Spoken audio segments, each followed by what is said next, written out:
Siapa yang boleh pakai krim Kak Lin ni? Sebab ada yang bagi tahu perempuan pregnant tak boleh pakai. Betul ke? Kanak-kanak tak boleh pakai. Betul ke? Tak boleh pakai dekat muka. Betul ke? Aduh, penatlah Kak Lin macam ni. Siapa founder ni? Siapa founder ni? Sayang, macam ni. Okay, macam ni lah.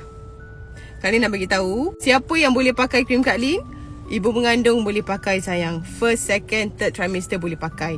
TTC boleh pakai. Kanak-kanak seawal 7 tahun boleh pakai. Dekat muka pun boleh pakai.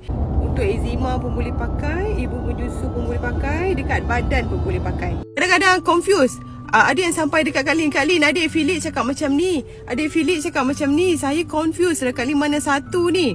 Ada yang sampai cancel order. Bila tanya kenapa cancel order, sebab saya pregnant. Kak Lin terperanjat. Sejak bila pula Kak Lin kata pregnant tak boleh pakai? No, jangan mislead sayang. Pada affiliate Kak Lin, tolong jangan salah sampaikan info. That is why Kak Lin ni pada awalnya tak nak buka affiliate. Sebab benda-benda macam ni lah. Tu sebab Kak Lin sediakan platform dekat bio Kak Lin tu untuk korang join group. Mana-mana yang tak pasti dan tak tahu, tolong masuklah kelas dalam tu. Masuk group. Everything semua dekat situ. Kita akan ajar from A to Z. Guide satu persatu. Jangan pakai terus cerita sampai semua sampai seperti mana macam kita tahu semua benda. Tak boleh sayang, tak boleh macam tu. Penat tahu Kak Lin nak reply satu persatu. Sebab Kak Lin punya affiliate hampir 11,000 orang.